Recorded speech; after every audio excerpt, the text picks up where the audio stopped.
Hey guys, welcome to another episode of the Top Producers Nation podcast. This, of course, is the podcast that is made to help agents become top producers and remain top producers in their desired market anywhere in the country. You can learn more about that at topproducersnation.com. See our different programs, courses, coaching, and different opportunities, resources to help you stay and remain a top producer in your desired market. We are powered, though, on a local level here in Tampa Bay, Florida, by our local franchise, which is called Tampa Bay Real Producers, which is where we feature the top 500 producing real estate agents in the Tampa Bay market. In fact, our guest today on the show is Brooke Brate, who was our cover feature in our September issue most recently, which you can find at tampabayrealproducers.com. In fact, I think there's Brooke popping up on the screen as we speak with her cover spotlight for our September issue. So, Brooke, it's good to have you here today. How are you? I'm doing good. I'm going to be honest. I thought this was like a recorded thing, and then I walked in and it's live and you have me posting on my Instagram. So here we go. I hope I don't disappoint. People, they don't even know what's going on. It's like keep them in the dark. You know, They don't even know where the studio is half the time. I didn't know where the studio was. I don't know what's going on, but we're here. We are here. Hopefully we can talk about some things that interest people. Hopefully we can. That's really the goal of what we're doing here. So, Brooke, if you got a chance to check out her story, some of this stuff might be also talked about in the magazine, but I know many people haven't had a chance yet to check out the actual magazine article. So why don't we start with just a little bit of your background? How did you get yourself into Tampa, and how did you get interested in real estate? So real estate's been a part of my life, my entire life. My mom's a real estate agent, has owned her own brokerage for part of her career, then sold it because she kind of wanted to be back in an office environment once we all went to school. Okay. My dad's a custom home builder. So I grew up on construction sites and at open houses. My aunt's an agent. My uncle's a builder. My brother's an agent. My brother-in-law is an agent. Wow. So real estate really is in the blood, huh? Real estate's in the blood, but my mom was always like, real estate's always there for you. I would encourage you to work in corporate America, and you can always do real estate. But like when you're 22 out of school, you just don't have a ton of life experience yet. And also, it's hard for someone to trust someone with like the biggest purchase of their life with someone that's just starting. So just getting a little bit more experience in life and then letting that just develop over time. So I actually chose to go the path of like PR and communications. Okay, that was your major? Yes, I did communications at Clemson University from South Carolina. I think I had mentioned that. And we dove in. So I did entertainment PR in LA and then went straight after school to work with the PR department with the Carolina Panthers. Cool. And got really lucky. My first year out, went 15-1, went to the Super Bowl, lost. I remember that year. Yeah, lost, but I remember. Cam Newton had quite a season that year. That was a fun year, right? We didn't even lose till the day after Christmas, so it was just awesome. The owner was very superstitious. We had Bojangles like every day before the game. It was a lot of Bojangles. So he actually ended up flying it out to the Super Bowl as well in San Francisco. They came up that one game shy, huh? Yeah, we must have not. It must have not worked across cross country. But anyways, it was a fabulous year. And then took that experience and was able to get a full-time job with the Bucks. So came down here, knew nothing about Tampa. I had one friend down here who went to Clemson with me that just so happened to play for the Bucks. And I remember saying, how's Tampa? And he's like, it's great. And I drive up and I'm looking at South Howard. During the day, it doesn't look like much. Sure. You're like, this is a little sketchy looking. Yep. But it's been 10 years now, and You didn't know anything about Tampa at the time? No, nothing. I mean, I was like, there could be worse places where a job was. Like, I could end up in Green Bay, you know? So I was like happy, like sun, beach, we can do that. Yep. And then was with the Bucks for 3 years. Same job with the Bucks that you had with Carolina? Yeah, same thing in PR, and did real estate on the side. So I was kind of like, let me just dabble with this on the side.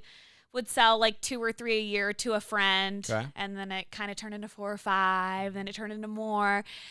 And then what made you want to get a side hustle going on with real estate at the time? I think it's just my personality. It's like, what more can I do, right? Okay. I also... You had some free time on your hands and figured especially this might in be the off season, you know, season's crazy and it's hectic. So I came in October during bye week of 2016, and then it hit January. And at that time, you know, it was pre-Tom Brady and Baker, and January 1st, you were done. Because guess what? You didn't make the playoffs at that time. And so I was like, okay, let's go ahead and get my license here. Let's start dabbling a little bit just so we can see. And then I also taught indoor cycling at camp, which I ended up teaching for 7 years. Nice. And I loved it.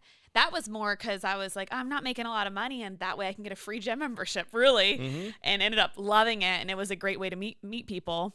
How long were you at Carolina? Carolina was just a year. Okay. Yeah, so it was just that year. Okay. And picked that's a good year to work for him then. I know, right? And it was so unrealistic of what the rest of like a career in sports looked like, right? Like that's so not going to happen again. You get to travel to the Super Bowl and participate in all that. Nice. Yeah. So we worked so much, holy moly. And they actually flew my parents too, which was pretty cool. So my parents were probably like, gosh, maybe this isn't such a bad career. But no, I mean, I loved working in sports. I worked under some amazing people. And then again, like hustle kind of side hustle, out hustled my hustle. And I was like, I'm going to leave and do real estate. And that was in 19. Okay. So you got licensed in what year? 17. Okay. And we're doing kind of a part-time hustle for a few years. Part-time hustle. And then 19, you went all in.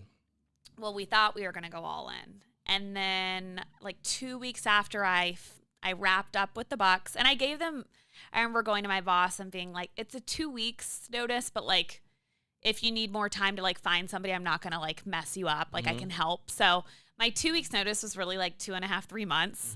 So by the time I left, it was like right at the beginning of the season. And then within a couple weeks of leaving, was offered a job as the head of communications for the Super Bowl committee. Oh, wow. So it was kind of like... Now, Brady came in 2020, didn't he? Or was it 19? He came in COVID year. So 2020. 2020. So that was the year we won the Super Bowl. Right.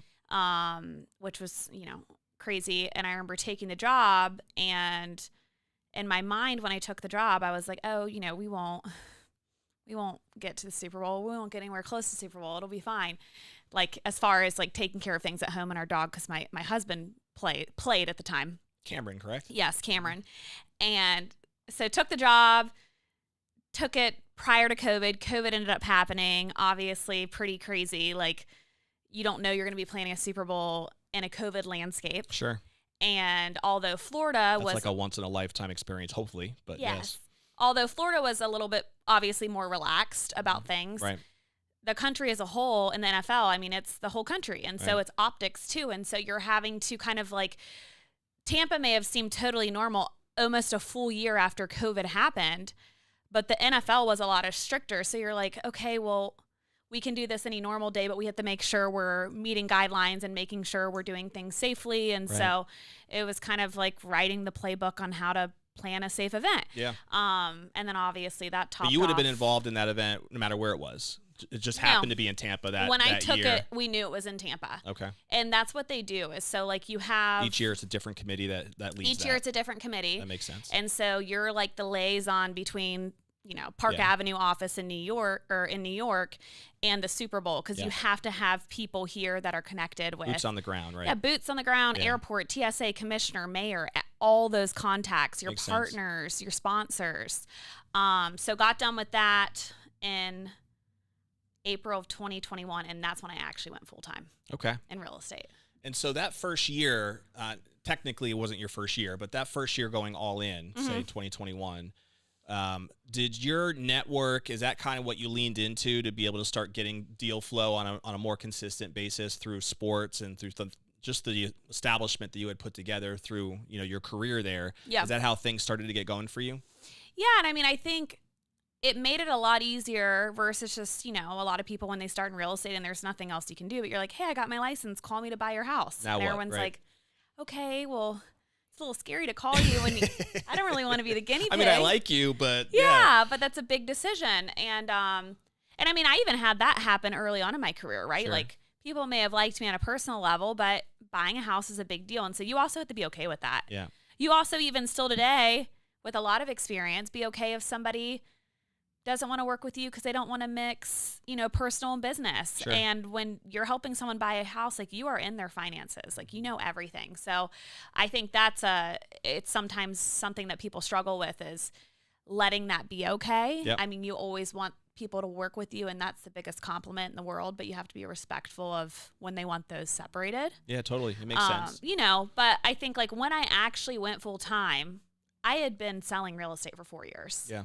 And been a part of it for so long. So I was already doing, I was over 10 million a year at that point, which was great. And then many agents never even get there trying to do it full time, and you were doing it part time and still hitting some milestones. Yeah. And what I will say is like the 16-month contract job with the NFL for the Super Bowl, when I took that job, in my mind, it was very much so like, well, I know after this I'm going back to real estate. So I can't abandon real estate for 16 months and expect to come back and be like, and I'm back, right? So I had an amazing boss who was like, I'm not going to babysit you. Like, I wouldn't be hiring you for this job unless you knew what you were doing. And, if that means you have to go out for a showing, but you are going to stay later to get things done, it was a lot more flexible. He trusted you to get the job done regardless. Then, obviously with the Bucks, that was main priority. That was my full-time job. And so it allowed me to grow a lot during that year, which that boss is Rob Higgins, who was the head of the sports commission and just got announced as CEO of the USF Athletics. Oh, wow. He's amazing. Shout out to you, Rob. Shout out to you, Rob. I'll be at your press conference on Monday. Congratulations. Yeah, but he's great. So he really gave me the flexibility that allowed me to still keep my my real estate career going, knowing that it's a contract job and it ends, and allowing myself to not just totally abandon that for the year. Mm-hmm. What percentage of the deal? Do you remember how many deals you did in that first full year when you were all in? I don't know how many deals. I just know it was like around 12 or 13 or 14 million, something like that. So, I mean, it would still, obviously it was growth compared to what you were doing before. Mm-hmm. But I think the year before that was done about 10 million. 7 or 8. And then it was, it just it kind of has doubled every year. Mm-hmm. Yeah, I mean, last year, for people who don't know, I think over 50 million is what we said. Right under 51. I think it was 50.8 to be exact. Yeah. And this is all as an individual agent. Mm-hmm. There's not like a layered organization of team or anything at this point. Maybe one day that might change, but you're out there hustling and bustling, solo agent producing this volume, right? I am, yes. I do have somebody that I lean on. Her name's Nicole Thomas. She's fabulous. She came on a few years ago. I had sold her actually a couple houses. And she used to take my cycle classes. Okay. And she came to me and said, I really want to get my license, but I only want to get my license if I can learn under you. Like, no pressure. Sure. But it was actually smart positioning. It was actually perfect because she has her own book of business. She's fabulous, but then it's also someone I can trust to lean on. Let's say there's a 6:00 showing. Cam's not around. I don't have a sitter. Someone you can trust to go out and take your clients on showings. But no, she has her volume is her volume. And she's growing a lot and doing really well, but it is nice to have, someone you can trust that, can show up for your clients if you need to, or someone, hey, I'm headed out of town for 3 days. Can you cover if something pops up? Yep. And I do the same thing for her. But even if she wasn't in town, Smith has such a great network of agents that I would even feel comfortable texting a couple other friends within Smith, just saying hey, Nicole's out of town and so am I. If by chance this happens, could you help? And they're always People of be course. willing to step up. Yeah. And because they know I do the same thing. Makes sense. Yeah. You mentioned off camera earlier that your business over the years has been pretty much organic, right? The entire time. There hasn't been a need or maybe even a desire to try to go after certain marketing sources, whatever the case may be, and yet the business has still grown. Is there anything you can pinpoint that you feel like has really helped you in getting traction and success with really organic means the entire time? What are some key result areas that you feel like have helped you do that? Well, I mean, I feel like if you do a good job, people will come back to you and they'll And tell referrals, people I'm about assuming, you is a and big part of referrals. this. So, Yeah. I mean, it's either friends of mine that see what I do. And I told you I don't like love social media. I'm like, okay, I got to post, because at the end of the day, you got to let people know what you're doing, right? And every once in a while, I'll have like a really busy day and I'll think like, okay, let me actually post what I do today. And people are like, holy moly, you're so busy. It's not every day, you know, it gets there though. But I think if you just treat every transaction the same and you treat people the right way, like it will come back to you. And I'm thankful that it's just been able to be really organic for me. Is there a particular type of client that you have found that you generally have found yourself working with more than others, or is it really all over the map with the types of demographics and you know, the type of client that you feel like you serve really well? Is there any consistency to that? I don't think there's consistency to that, and I'm actually really proud of that. I am a big like, nothing's too big or too small, right? And so I love helping the girl that took my cycle class for 5 years and she's buying her first house and it's a townhouse in Riverview, right? Like I love that. And I feel like I'm giving somebody great service and helping her make a huge decision in her life. Now, don't get me wrong. I love selling, having the cash buyer at $5 million buying a fourth house, and they're not that picky because they're not attached to it, and it's, you know, so I mean, I do full spectrum of things, but I like to be able to say like I do everything, and if for whatever reason I don't have the bandwidth for it, you know, I can lean on other people in the office too to help, you know, even if it's referring it out. But usually it's worked out where I've been able to do it all. Most of your clients are pretty much local people, or do you find that you have people coming from South Carolina and other states as well that are coming to Florida, or is that a big part of your business model right now? Not a huge part of it. I mean, I think some friends here will have, oh, my friend's moving here from Tennessee, you know, or, oh, I have a business partner, like one of my clients who actually, he's a fabulous client. He gives me a lot of clients, but he's a financial advisor. And so, you know, he sends clients my way, and like one of them, for example, is like, oh, he's from New York. So when I get someone from out of state, it's typically somebody that knows somebody that's a client or a friend of mine. What percentage of your business, Brooke, would you say is referral based? Have you ever tracked that? No, I haven't. Okay.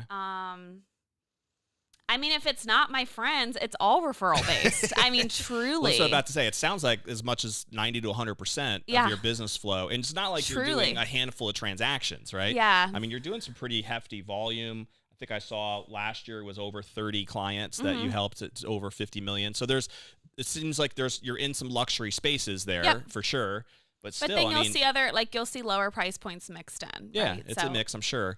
But even just to help 30 clients a year, like that's not easy that's a healthy volume when it's 100% organic, right? Yeah. A lot of times you see people supplementing a handful of referrals a year to get to 30 deals, right? But obviously whether you've had this massive network that just loves you dearly and wants to refer you endlessly, or there's maybe some other, community-based things that I would have to imagine your experience as well with PR and with the Bucks and all the networks that might have brought you could have helped in some ways in building up the base that you've been able to have. But it's a testament to obviously how people view you and the customer service that you're bringing to the table, without a doubt. So congrats on the success you've had. Yeah, I mean, I appreciate it. Yeah, I mean, I think it's all about, and I always tell people, like, it's all about your network wherever those are, and it's all about, like, where you have a seat at the table. So, do you miss the PR days at all?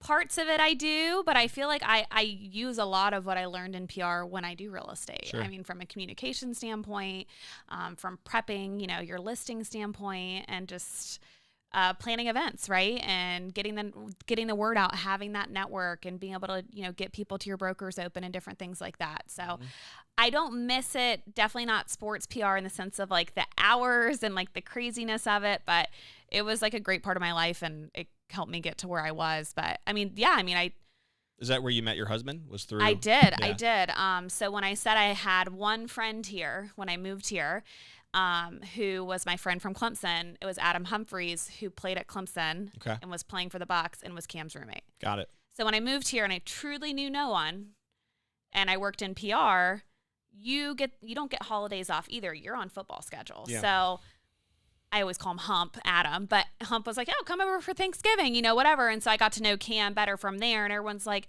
oh, well, didn't you have a crush on him? Like, no, because it's just, that's not where you're at, your mindset when you're working in it. You're like actually so distanced from that. So I actually tried to set Cameron up with my friends.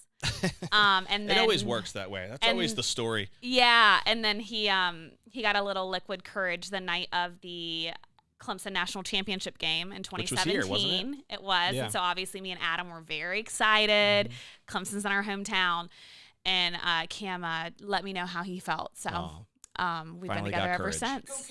And it worked out since. Yeah. Is he in real estate at all this time? Oh, gosh, no. He'd be so bad at it. and like he'd say that too. Is he still involved with the game at all? He would love to be. So he retired in 23, went straight back to get his master's at UT, got his MBA, graduated in May. And the thing that's amazing is like we have such great networks here. So many people that are like, Cam, come do this with me. Come do this with me. Come do this. I think he has such a passion for football. So he did help them during training camp, like in the scouting department under Jason and them, who in my opinion are literally like the best in the league. I mean, I don't even think that's biased. They've built quite a culture over the last decade. They're truly amazing. And he really enjoyed it. So if that could ever turn into something full-time, I think it'd be something he'd be interested in. Unfortunately, there's not any openings now. Like you can't take someone else's job no matter how much they love him. But I think if something, I'm sure they can create a new one for him if they really had to, right? We'll see. But I mean, even from the beginning, he's like, on the scouting side, it is very specific in what their roles are. Like you're assigned teams. So he's like, if the jobs are full, even if they were to make a job for me, I don't know what I'd be doing, you know? And so I think if something were to become full-time at some time in that, he'd be very interested. But, we've always had different things we're invested in, different partnerships, opportunities. He's kind of like, okay, well, let me dive more in. And how long was he in the game? See how involved I want to get. 9 years. Okay. Yeah, so I mean, 9 years as a football player, you need a little bit of time, I think, to kind of rest your body a little bit and he doesn't get rest. Caught up, maybe. He doesn't rest. He's one of the most. I mean, he's my best friend. Now you could be a stay-at-home dad for a while too. I mean, there's nothing wrong with that. He is literally the best dad. Like I'm so lucky. That's awesome. But I also think he would love to have something of his own, right? Like just as much as I love my daughter, she's the best thing ever. I can't wait to. I'm clearly pregnant, gonna have another baby in 2 months. How old's your daughter? It was again? very important for me to get back to work, and he wants something too. Sure. My daughter's 21 months, so they'll be 23 months apart. Very cool. 2 girly girls. 2 girly girls about 2 years apart. Yeah. That's exciting. A lot of exciting things happening in the Brate family household right now. Yeah. Is your family in this area? Do you have grandparents nearby? None of them. They're all over the place. Huh? No. So my parents are still in South Carolina, and then Cameron's actually originally from outside of Chicago in Naperville. Okay. And did you grow up in South Carolina? I did, Myrtle Beach. Okay. Grew up in Myrtle, went to Clemson, and then obviously lived in Charlotte a year. Yep. Panthers been here ever since. I have cousins that live in Clemson, in Anderson, technically. So they're right on the lake there. One of my cousins is an ophthalmologist there, and they have season tickets to every Clemson games. They're diehard Tiger fans. I go up about once a season, and they always tailgate and go hard. We need to be better. We went, remember in what year was it? Maybe 2019. It was like the beginning of the season, and we got a hurricane scare, and they gave us a week 1 bye. Yeah. And I remember Cameron and Adam, Hump, they were walking off the field, and Hump goes, let's go to Clemson. Because, it was like, you might as well. Like, you got to get out of town. It's a cool experience, that Death Valley scene, and tailgating with all the fans. It is a lot of fun. Yeah. I love taking my kids up there, too, to have a good time with the family up there as well. It's amazing. My cousin does well for himself, so he lives in the same neighborhood as Dabo Sweeney. They're like neighbors in that community. He probably does really well then. He does, yeah. He's got a beautiful property, and so he usually has big parties at his house after the game's over, and so we have a good time up there. Well, we think it's interesting because like Clemson's grown so much, and like Greenville, South Carolina, that's only like 40 minutes away. Mm-hmm. Now it's like cool, it's beautiful. Like everyone moves there. Like even when I was graduating, you moved to Charlotte or Atlanta or Charleston. Yeah. Like Greenville wasn't cool. Now everyone's like going to Greenville. We have friends retiring, like building houses like near Clemson on the lake. Like Scotty Miller's building his house there. We're like, I'm like in Clemson, but like it's gorgeous. And that's what he just did. Was it Seneca, right? Lake Seneca? Yeah. Why am I blanking on what it is? Is it I don't know why I thought that name, but I'm pretty sure it was Lake Seneca I mean, that he built on. I'm sure Seneca's right outside But it's of a Clemson, gorgeous lake. So, is it Kiwi? It could be. No idea. I feel like if anyone is watching this that's from Clemson, I'm gonna be like, you are like the worst Tiger fan. I also haven't been back in a while. They're going to be sending you messages here shortly about it. I know. I have one other business question, and then we can a couple quick rapid fire questions as well as we wrap up for you to make sure we get you out of here on time. On the business side, what is your formula now for listings and buyers? Is it pretty split between the two? Do you find yourself focusing on one or the other? Again, it comes naturally to me, so I'm not necessarily focusing on like, oh, I need more listings. It's just like what comes to me is what comes to me. This person's moving, this person's moving on, this person's needing more space. You know, I do feel like I always have a little bit more buyers. It's just okay. You don't necessarily have a preference, but whatever comes. How my business has always been. I'm cool either way. I think it's healthy to have a little bit of both. Mm-hmm. Obviously, like listings during COVID years. Buyers now could become listings later, so exactly that makes sense. But you know, listing a house during COVID, that was fun. You know, you just throw it up there, sat back, like whatever you wanted, you got. It's harder now, and different game now, yeah. It's a little bit different of a game. So I think yes, it's great to have listings and have those very realistic conversations with your sellers beforehand on just the current market right now. Mm-hmm. But like if people price right and they have the house right, like I had a house that I listed up in Lutz last week, had 13 showings over 72 hours and 4 offers over ask. Nice. So that happens too. Sure. But then, you know, I have a few dirt listings right now from the storm last year. Those are going to sit till after the hurricane. That's just the reality of it, unless you're just willing to give it away. Yep. So, you know, you want listings, but it's fun to have buyers right now as well, because we do have a little bit more flexibility. You have a little bit more power. So show off how creative you really are. That's right. Yeah. So I don't necessarily is there a geographic area that you find yourself working a lot in, or is it all of Tampa Bay, outside of Tampa Bay even? I do all of Tampa. You know, I'll end up in North Tampa sometimes for someone that wants more space, more privacy, but typically South Tampa, I do the majority of my volume on Davis Islands. Davis Island? Okay. Mm-hmm. Makes sense. You do anything in Pinellas County as well, or more just Hillsborough? I really don't do Pinellas. Okay. Every once in a while for like a friend, right? But it's just most of my friends, because that's who my clients are. They're in South Tampa. Got it. Couple rapid fire questions again on the personal side. Ready? All right. Do you have a favorite book, author, seminar that you feel like you've ever attended before that you feel like has made an impact on you personally or professionally? Oh my gosh, my husband's going to kill me if he watches this, because he's like, you don't read enough. He reads like or it could be a podcast or anything that you feel like has made an impact. Oh my gosh. Okay, what I will say is I went to a conference here locally that Smith like really leans into, and it's called Ninja. Okay. And it was like a 3-day conference, and they just go into like how to keep up with your referral base, with your network, how to follow up.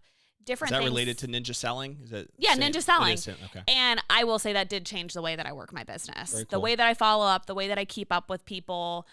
Also the way that you have to also set boundaries as an agent. Not only from like you go in, you know the price of what a house should be.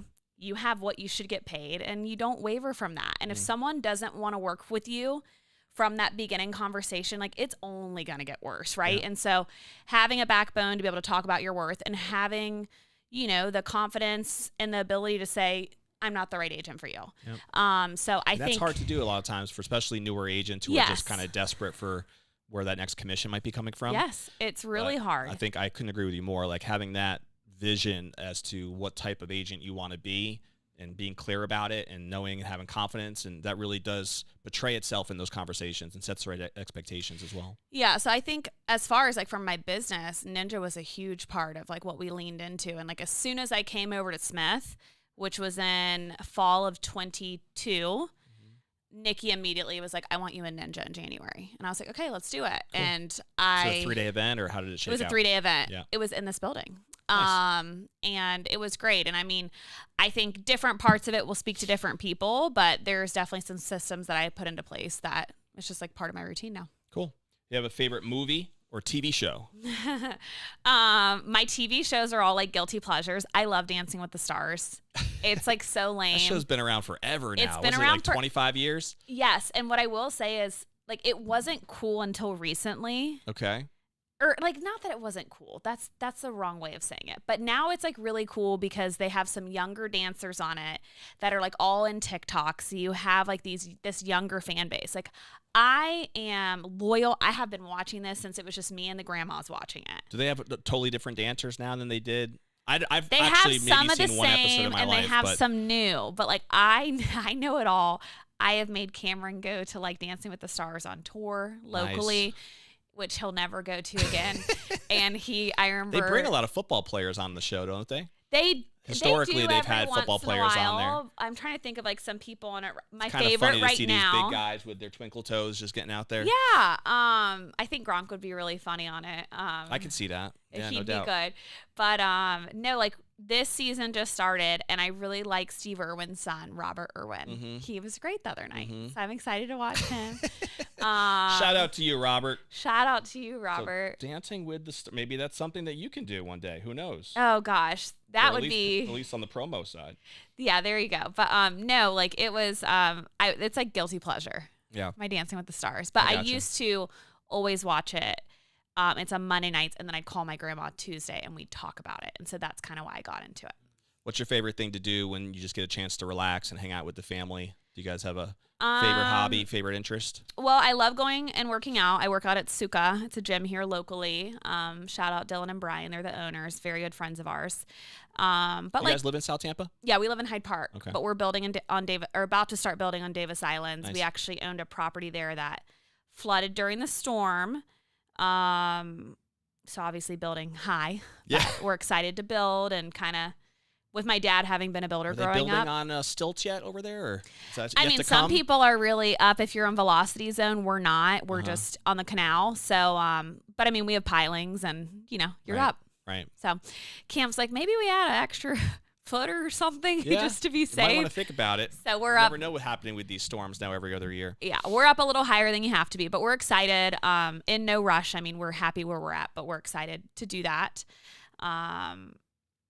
So working out's the thing, huh? Working out's the thing, I gotcha. or like family day if we can. Cam loves to cook, so he'll make a big breakfast. We walk up to the village. Very cool. Yeah. Well, I'm happy for you to have the second one within 2 years here. It was a Yes. pleasure to get to know you a little bit on the boat that we had recently. I'm glad you were able to come out with us for a I little know. yacht I night. didn't even. I don't know if I just don't read the instructions right when you send me stuff. I also didn't know I was showing up to a boat, and so I show I just up. thought we were meeting outside by the water somewhere, a little celebration party. I kind of like thought it was maybe at like American Social or something. Like, I don't get gotcha. out anymore. I'm kind of lame, And so I show up, and Dom, who was also in my edition, who I love. He's going to be on the show too, so, coming up in one of these a few weeks, I think. Okay, yeah, Yeah. I love Dom. He's great. And so I like text my husband. I'm like, hey, I'm out on a boat. Like, I don't know when it's coming back in. So whenever it does, I guess I'll be You could have home. invited him to join. He was more than welcome. He was on baby duty. I gotcha. He had Somebody to put has the to be. baby down. Yeah. I get it. But no, me and Dom got to hang. I got to meet some people. It was great. No doubt. So I'm glad That's you were awesome. able to come. So don't be a stranger. You're going to be getting invitations to other things from Okay. us. Hopefully they'll be clear. Yeah. Invitations. I think they are clear. I'm just unclear. So it's my fault. It's all good. We're going to end with this. I call this our legacy question. Okay. So, many, many years from now, hopefully when you're sitting on that rocking chair and thinking about what you would want your legacy to be and what you'd want to be most remembered for your young kids, and it could be professional or personal, but what do you think would be most important to you in terms of what you'd want to be most remembered for? Oh, gosh. I would just say, like, we all have our bad days, but just being a good person, treating everybody the same, treating people the right way, showing up for people that show up for you. And I think that overflows into both business and personal, right? So, It does. but yeah, I try to go out every day and be positive and leave a positive impact. And like, don't get me wrong, you have bad days, Don't we but all? I mean, I don't know, help people how you can. Yeah. Both Well, I think your as real family and your estate, friends. that's the attitude that I think top producers need to have. Yeah, I if mean, they're it's a gonna be customer successful. service business at the end of the day. For sure. Yeah. And they so. view the role as a true consultant to help their client rather than just, I'm here to sell the next house, Yes. So that's the end of the day. I think if your mindset is let's just sell the next house, you're not going to get very far in this business. I agree. Yeah. That's not how the top people think, for sure, from at least what we've seen on the people on the show. So it's good to have you here for sure. If Thanks for somebody having wanted me. to pick your brain and just reach out to you and talk to you about real estate, talk to you about the Bucks, offer Cameron a job, whatever it might be, what's the best way for someone to reach out to you? I'm not a huge social media person, but I definitely do like check my DMs on Instagram because I feel like it is a good way to like people reach out to me all the time. So I do check those. Or like if you just search my name, my email's out there on Smith website. Email me. I'll answer. I'm Cool. actually very good at answering those too. Now, if you message me on Facebook, it might be at least a week. She was saying off camera she doesn't even have Facebook logged in on her phone. I don't. I wouldn't go down the Facebook route. I have if it you're on my trying to reach computer for like the Smith Agents group, and that's literally it. And Moms of South Tampa, you can get a lot of good recs out of that group. Oh, there you go. Another good gem that she just threw out there. Moms of South Tampa. All right. Well, Brooke Brate, congrats again on the addition to the family coming here soon. I guess the next time we'll see you might be after that birth. So, right around Thanksgiving. So yeah, very cool. So that's a lot to be grateful for. Yes. For sure. We're going to end the episode the way we always do, which is to try to challenge the audience to take action with at least one action item. So what's one thing that you can take from listening to the conversation today with Brooke that might propel you forward personally or professionally? It could be just to simply look into ninja selling as an example, as one of the things that we had discussed today.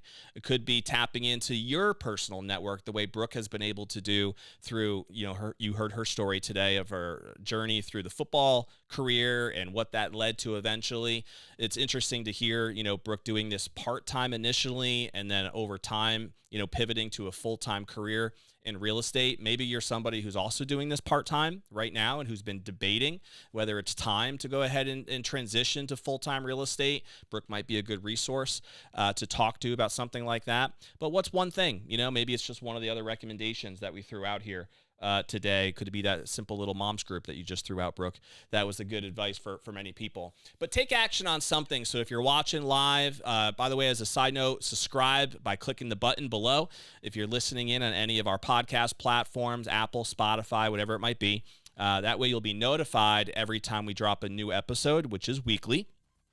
Top Producers Nation podcast, of course, is the brand that you'd want to look for on YouTube, among others. And lastly, go to topproducersnation.com to once again see how to join our online communities, get access to the different resources that we have in place to help you as an agent be a top producer in your desired market. We have a lot of different programs, additional lead support, among other ways, to help you automate your career and follow what we call the 4 principles of top producers, which you'll find, of course, in those online communities that we have. We'll see you on the next episode of the Top Producers Nation podcast. We'll check you out later.